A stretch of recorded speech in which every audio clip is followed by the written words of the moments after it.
Welcome everyone to another episode of the Career Revolution podcast, where we believe that big ideas for careers start small and it's never too late to get started.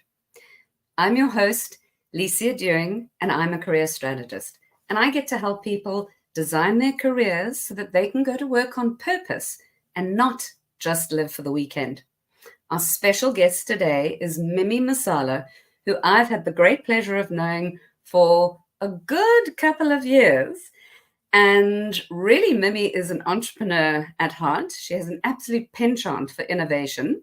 She's as equally comfortable navigating the corporate landscapes and charting new adventures. Her career spans franchising, retail industries, and writing 4 published books.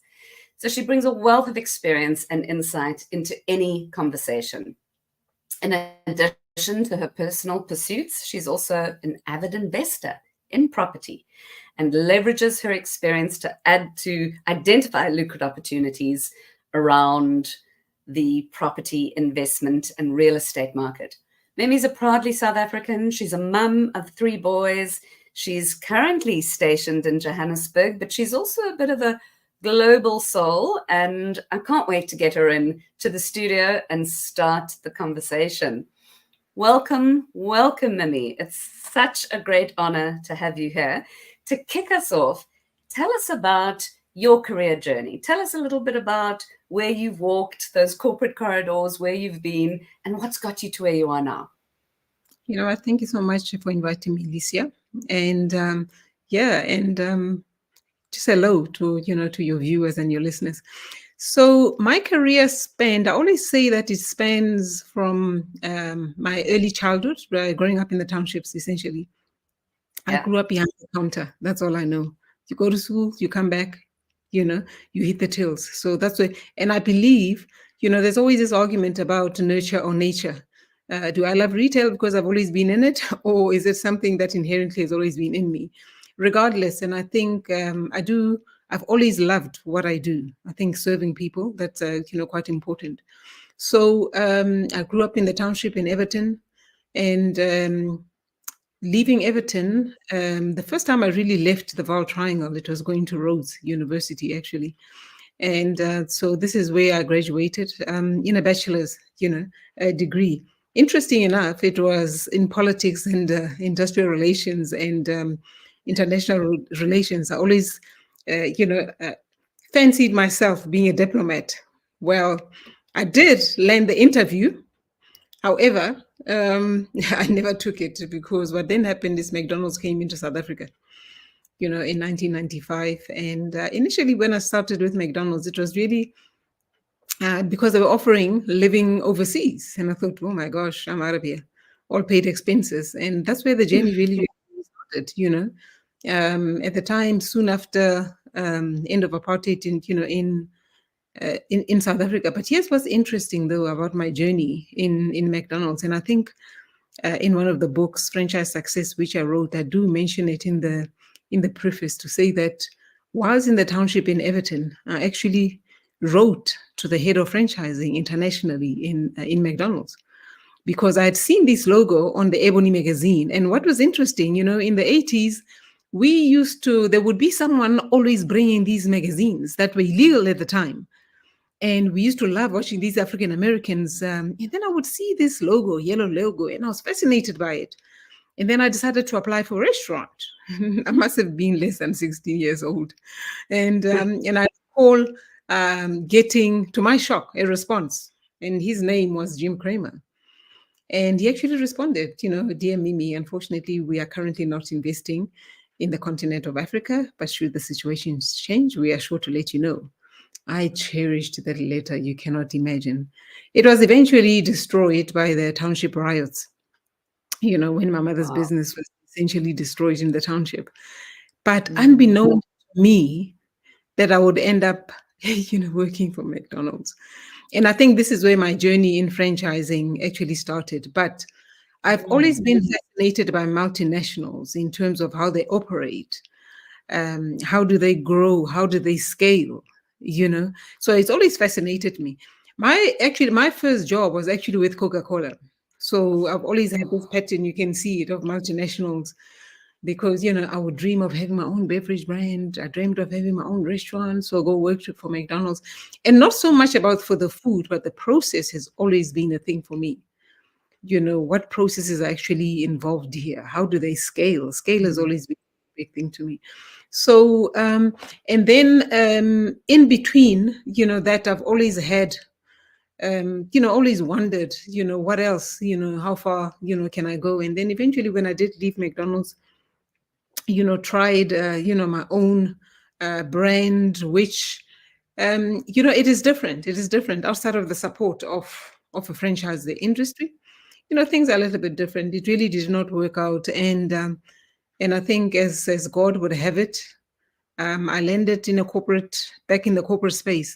One thing that I will tell you though, in the corporate space, I enjoy it. I enjoy it. And, it might be sometimes, frustrating for my colleagues because this is how you do things. You're corporate, so I love innovation. I love trying new things at someone else's risk.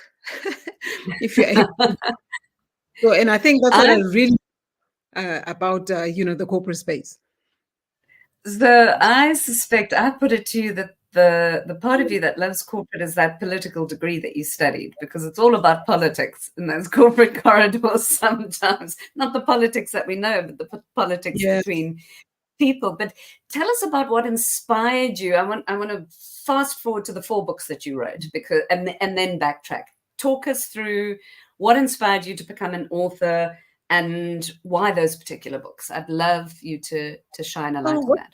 So what was interesting, my first book, Zen Economics, I actually wrote the book in 2010 in an aeroplane from, I think it was Johannesburg to East London.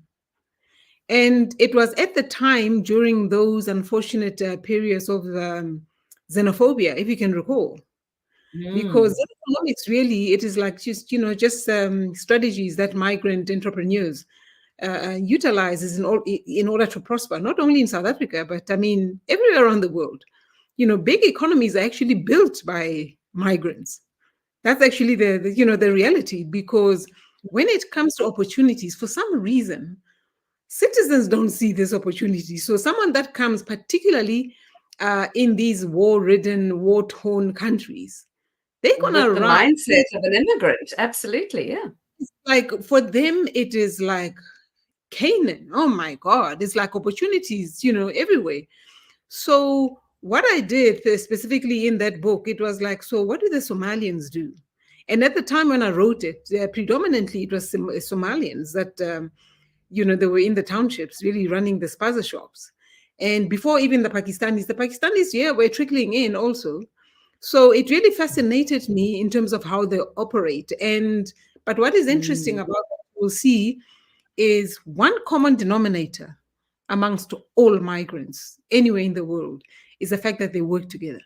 They work together. And I think we must not at any given moment, disregard the damage that, the apartheid, system did to people, because essentially apartheid was to separate people. So when we are apart, we cannot do much. And we are stronger together. Yeah, exactly. They say if you want to go fast, go alone. If you want to go further, we go together. As even with business today, there's a very interesting book called The $1 Billion App. It is interesting. It is in chapter 2, where the guy says the first thing that you want to do is to get a co-founder. So essentially, that is the essence. And everywhere when you look at success in entrepreneurship, it is about working together. So, and I think so, Zen Economics. So recently, here now this year in 2024, I decided, to revise it a bit and try and make it a little bit more global. And then, so my books are typically always about my experiences, things that I observe, that I see. It's almost me having a conversation with, be it my alter ego or this other friend that I get to speak to, and then I just put it in paper.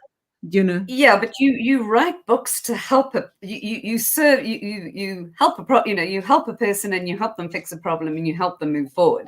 So Absolutely. if it's about you having a conversation with yourself, then you're having conversations with yourself about what the world needs and how to fix those things. And Absolutely. talking about the Mm. the franchising, I'll never forget having a coffee with you in a coffee shop in Johannesburg. It was one of those around at that Sandton area, and you were looking and watching the staff, watching the servers, watching the layout, and you kept saying, why are they doing it? Why don't they do what's going on? What about that? And you were itching to go up to the manager and say, can I help you make this business work better? Because it needs to. And you were talking to me about you'd just come back from a trip in the States and how you had witnessed franchises with a simple model just explode across the country. So tell us about the franchising, because you've written a book about that. Tell us about the franchising model, and where you're wanting to share those thoughts. Yeah. I think franchise success is also, another book that for me, I've been talking franchising, I've been consulting in the franchising space. And so my franchising journey is actually quite interesting because I was an employee for McDonald's. Sorry, apologies for that. Yeah. I was, apologies. That's one of your franchisees calling. Yeah. I'll put You're it an on employee. Yeah, I put it on airplane mode. Hopefully it doesn't ring. Mm. So because I was an employee, I got to understand, the back part of what actually happens in the franchising industry. And then I bought a franchise, I became a franchisee. So now I was no longer with corporate. I get to experience what it's like, to be a franchisee.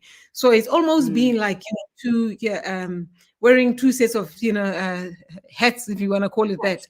And so in my consulting, and I was making this comment to a colleague of mine, and I said to them, well, the advice that I give a franchisee and a franchise are two different things.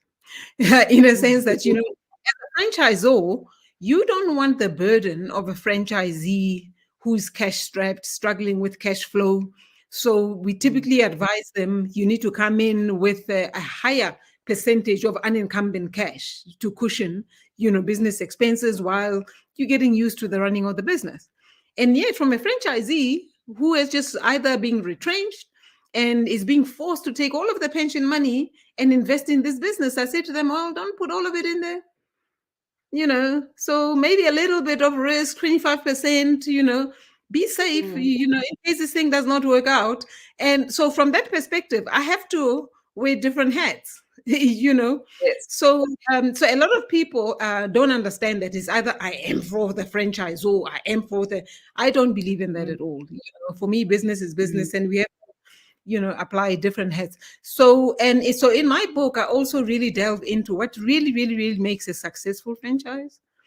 And in terms of system and processes, because from a customer perspective, when you walk into a place, there are certain expectations, that you have, from every single branch. You get the spirit, you get the feel, of the place. So people that are creating franchises, it's very, very important. Unfortunately, there's a lot of people that utilize franchising solely for purposes of just growing an empire, having very little care, culture, longevity. And that's why the likes of your McDonald's, they've got spousal approval processes. They've got second and third generation where you will find one family having been in this franchise model for decades. When one retires, then the child takes over, and then the grandchildren eventually take over.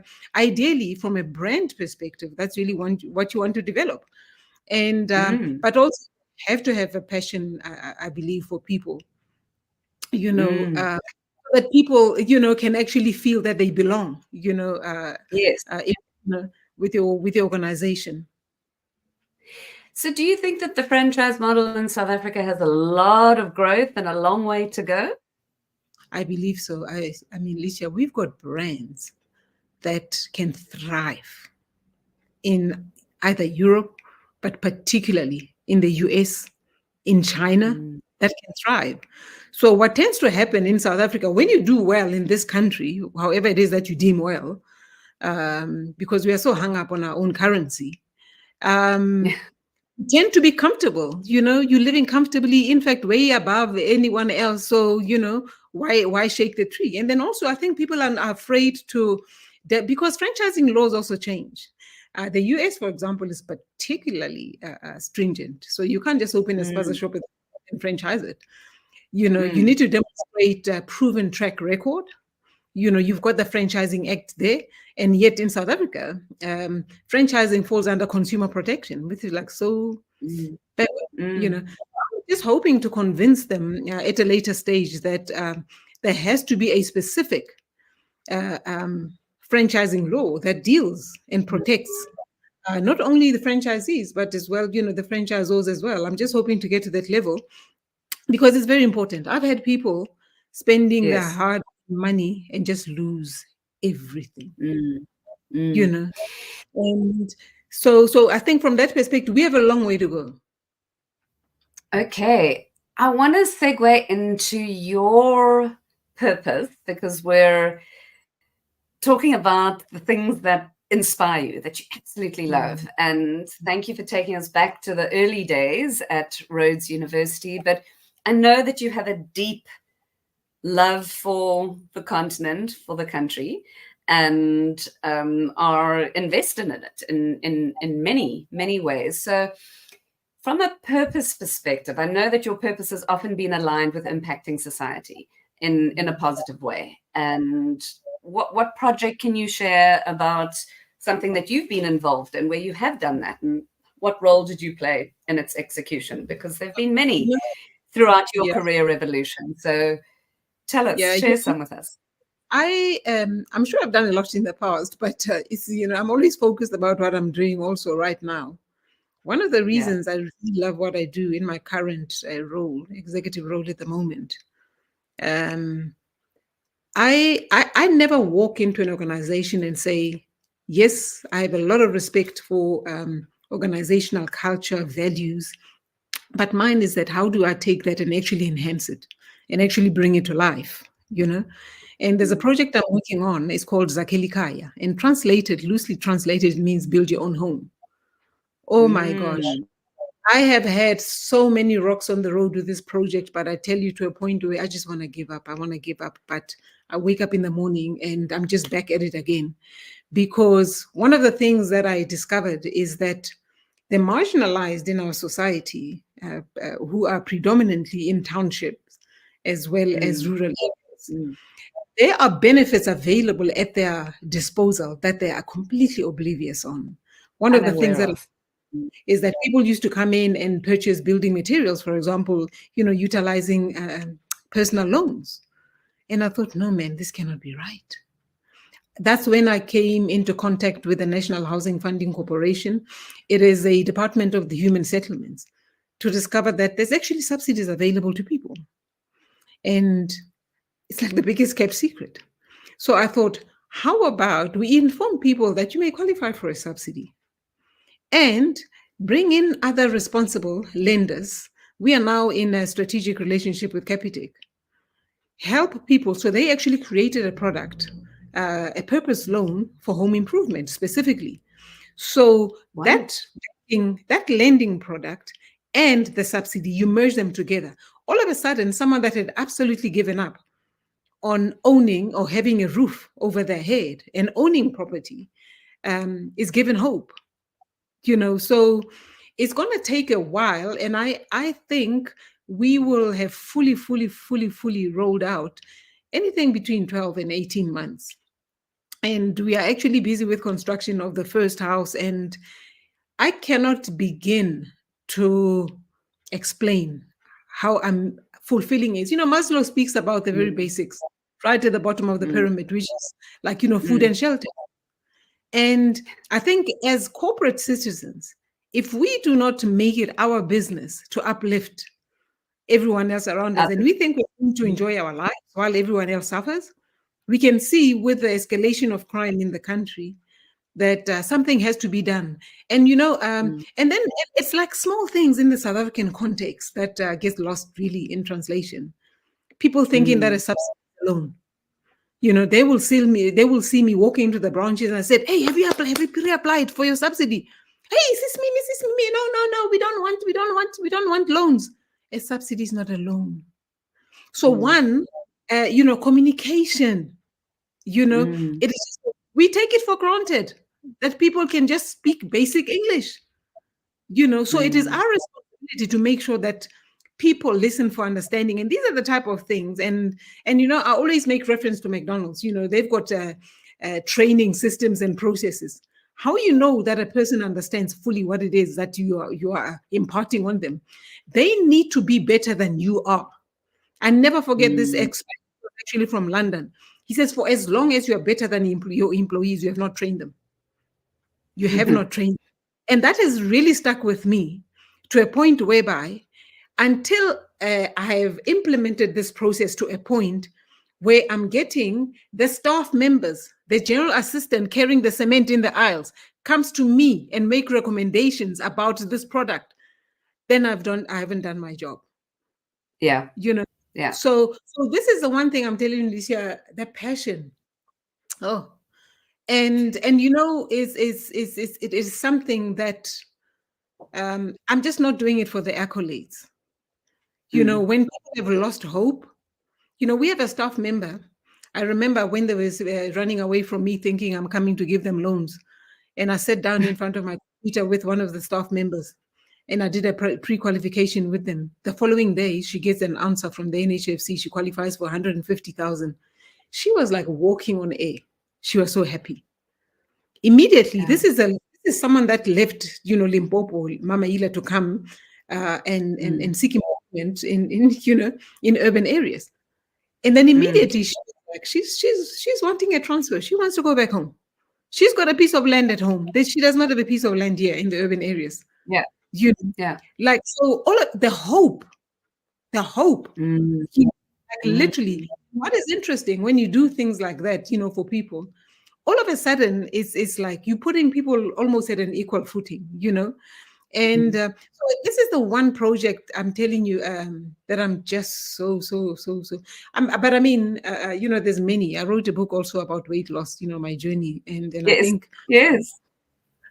I, that it was actually quite interesting. Licia, I don't know if you and I would have ever had this conversation. My mother died very young, 57, from breast cancer. I remember And you sharing a lot about your mother, but you didn't speak specifically about how she had died. Yeah. yeah, so when I hit, the big 50, Hmm. it started, just occupying, my thoughts. Mm. And, you wake up in the morning, there's a little bit of an ache here, there's a little bit of an ache here. Sometimes it goes Mm. away with, sometimes it stays a few days. And then, I mean, obviously, with my spiritual background, I happened to be in a women's conference at church. And the lady next to me, she sees me walking around with this little container. And she says, "What is that?" I says, "Oh, you know what? I need to lose weight." She says, "That's not how you lose weight, you know." And I said, "Oh, how do you mean?" He says, "Well, um, research intermittent fasting." I had heard about that and I thought, another fast. 3 months later, I had not lost a single kilogram.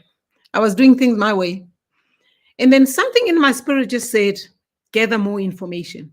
I think for me, when it comes to health, right, the biggest challenge with health is unlearning what we have been taught. It is the Mm. biggest challenge because someone is going to tell you, Mimi, if it is that simple, why is everyone not doing it? Because they don't know. Because they do not know. Something as simple Mm. as, if I were to say to you, before consuming any meal, have a bowl of coleslaw, like a small teacup type of bowl. Eat that first before eating anything. You will say to me, what is the Mm. big deal? There is science to it. So Mm. you and I can eat exactly the same plate, but my order of consumption changes. I lose weight, you gain weight because there's no fiber going in first, clearing the pathway. You need the prebiotics. Mm. It's like, and then when I tell you I was binging, I learned everything that is to learn about intermittent fasting, the ketogenic diet. And then, so because I love teaching, people, I have to break it down into something that they will remember. The reason why Mm. intermittent fasting is important is because We are not cows. We cannot be grazing all the time. The reason why a cow is that size, it grazes all the time. So remember that every time you put something in your mouth, are you trying to be a cow? Right? So because every time you eat, your insulin spikes, right? So we never allow our bodies to rest. And there's a very interesting doctor who's like, he is an ambassador for ketogenic and fasting. And everything he would say, I would literally pause YouTube, go to Clicks, buy this instrument, test it, and it works. So I think we don't understand that everything we put in our mouths, in 10 minutes time, if you take your blood sugar reading, the results has changed. Things like stress. I take stress phenomena because I was a little bit skeptical. You get told, don't run because your body thinks you've been chased by a tiger, and then your cortisol levels go out of whack. Don't run, walk. There's a particular pace we must walk. Running, even the Bible speaks about a man that gets chased without being provoked. So when I heard that, I was like really, really, really liberated because I never liked running. So during the World Cup, just before the game, one of the games started. I don't know under which with what we were competing with. I took my blood sugar reading. It was stable at the time. It was at my fasting state, which is about 30.8 mmol, something like that. And remember how tense those matches were? They were awful. Yes. I mean, the matches, I remember sitting on top of this couch and calling Mandela spirit, you name it. It was like, we have to get behind the team. Yeah, exactly. Yeah. I said, listen, Jesus, I'll repent after, please. Let the ancestors come and rescue us. We have to win. And I remember after one of the matches, I took my blood sugar reading again. I was shocked. From 3.8, I was sitting at 4.8, almost pre-diabetic from stress. That's when I realized, oh my gosh, this is true. And one of the reasons cancer really plagues women worry about everything. They worry about the weather. They worry about the dog, the cat, the kids, the husband. Women just worry and worry and worry all the time. And so if you are not really mindful, do your yoga. Your meditation is important. Take your ashwagandha or GABA, whatever it is that's going to calm you down. It becomes very important. Stress alone will make you very sick. You can eliminate all the sugar in the world, but your liver will generate so much sugar because of your stress, that it will kill you.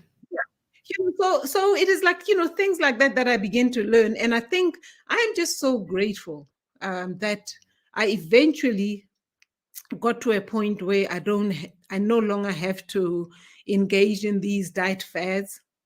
And also, I'm mindful. You invite me. I mean, recently I was invited to some kiddies party, and I knew it was just sugar. It was like everything, everywhere.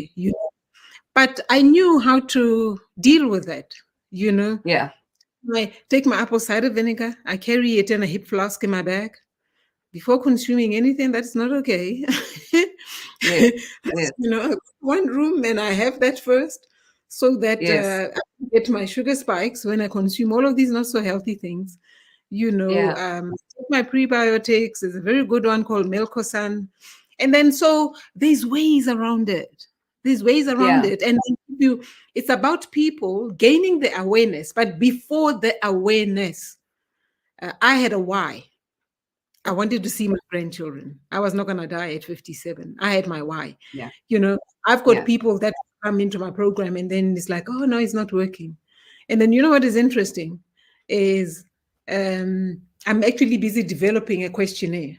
Once the questionnaire determines I'm serious, I'm not, because at the end of the day, it's my brand. If you think you're just going to continue doing what you're doing, eating that nasty bread that you get in supermarkets, you can't. All of those ultra things, you must forget.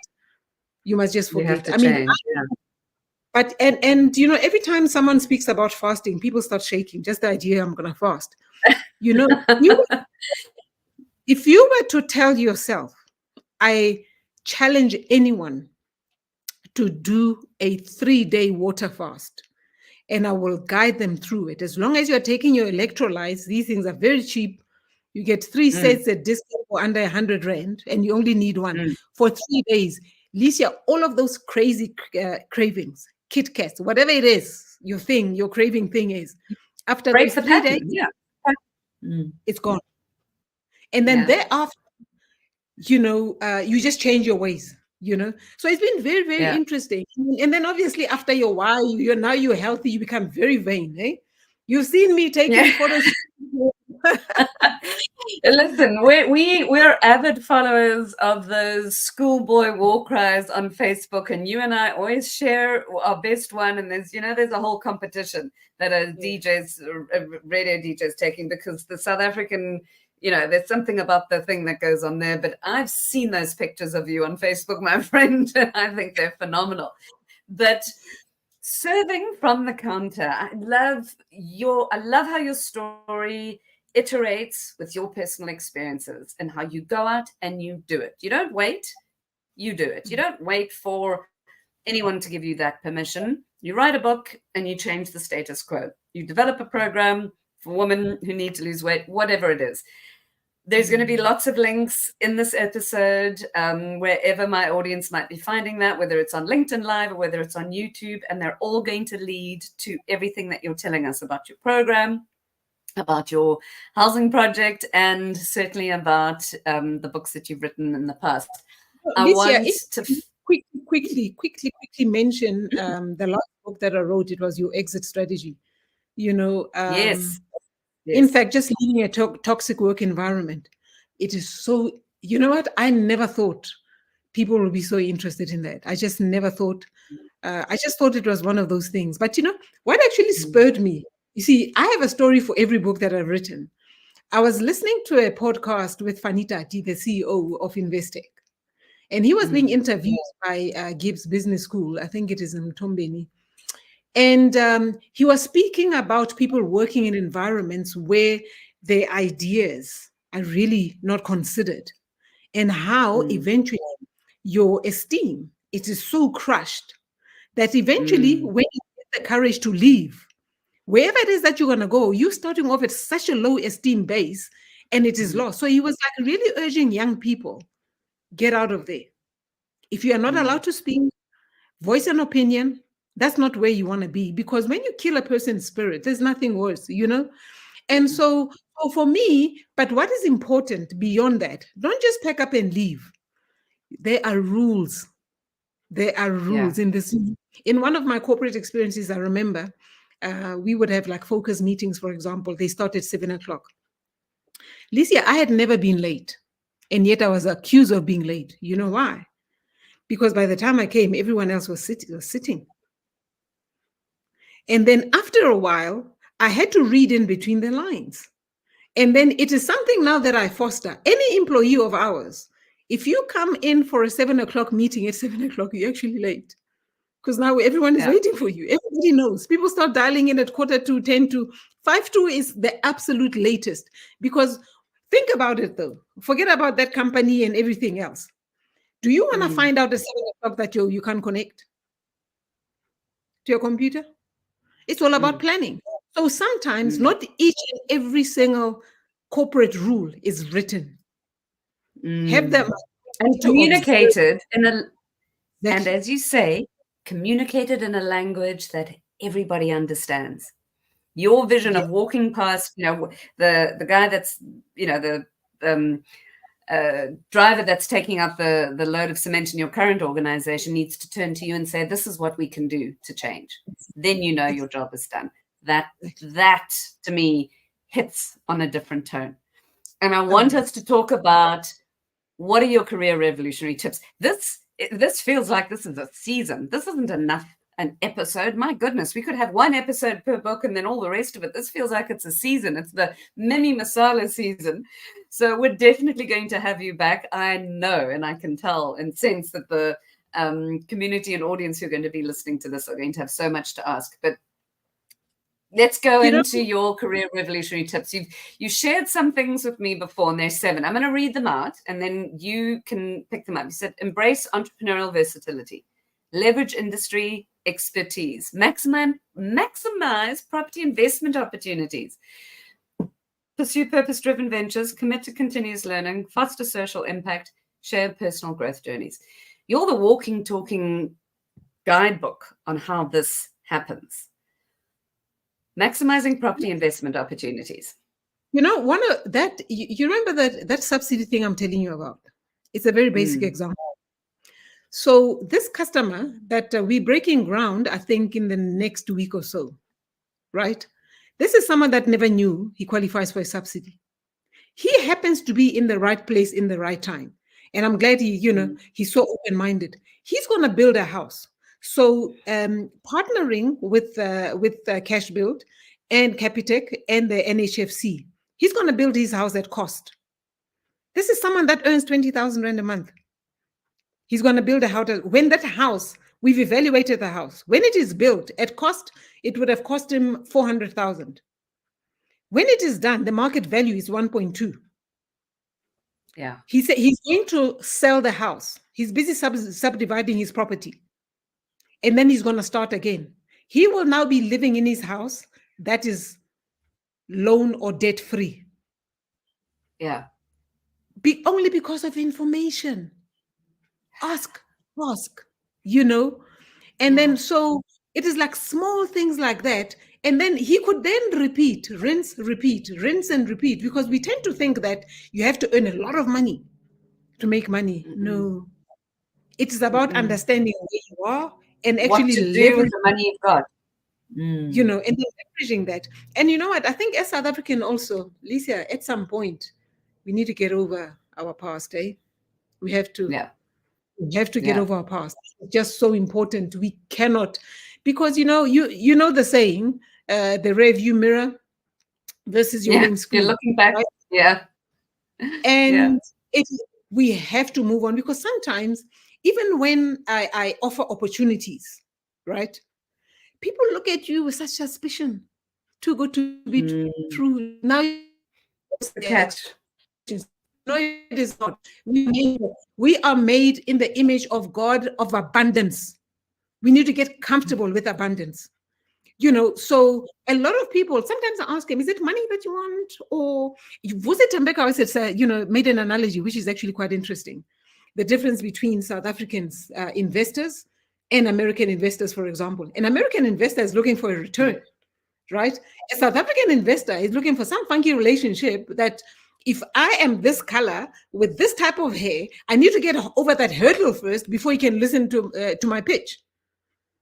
Whereas in America, oh my God, the deal would have been signed. And I think, unfortunately, we need to start listening for understanding and give people a break, And so some of, I love Tembeka, by the way. He's such a wise person. He's one of the reason why I love him. During COVID, he started a book club. Yeah. That is the guy who got me into reading. And what I mean, reading seriously, I've always read books that validate me. Yeah. So in the books, someone will nominate a book that I would look at and I would go, oh Lord. But I had to read it. When you started to engage and read in it, it just opened you up to so much. Say, you know what? There's more to this world, than what I need. So I think property and then entrepreneurship. This employment thing, it's a political construct, and I stand by it. Yeah. We are supposed to be out there and creating employment. So for me, entrepreneurship is not that deep. It's really not that deep. All of us, some type of thing that we are really good at. Like for me, I love cooking. I love, it's interesting. My children, I only have 3 boys. A lot of them, the 2 of them, the oldest and the youngest, they love drawing, art, and I could never understand where that comes from. But it's actually quite interesting that when I'm in the kitchen, right, I will not do the normal steamed bread. It's called madombolo or makebelekwani. I will not do it. I started putting, in Christmas, I decorated, some pieces of it are like green, some are red, and have and have fun with food. It's still traditional, but it just looks cute, Yes. you know. Yes. So, and I think the creativity is so much fun in the kitchen. I mean, what I'm Mm. doing now with these madeleines, oh my God. So does that mean there's a cookbook on the way? Is that going to be your Oh, fifth oh yeah. Oh yeah. recipe book? Oh yeah.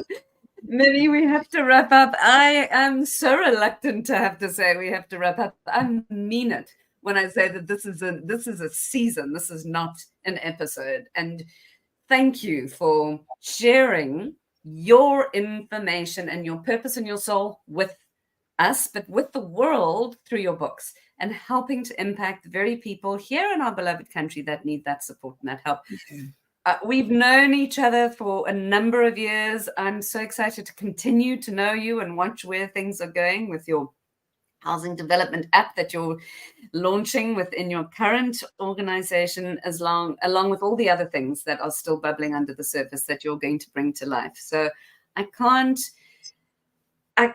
words escape me to be able to summarize and close off where we're at, other than Mimi Masala, who's revolutionizing her career and those of many, many others along the way. Thank you for your time. Thank you for everything that you've shared. And to the audience and to everyone who's here, you'll see some links of where to connect, find, and follow Mimi. And please make sure to subscribe. And if you enjoyed this episode, leave a review. Let us know your comments, and we'll see you again next time. Remember, imagine what you could do if you did something about all the things that you imagine. This is Licia, and this is Mimi, and we're signing off from this episode of the Career Revolution podcast, but I hope we'll have Mimi back again and again and again. Thank you. Thank you, Mimi, and goodbye all. Thank you.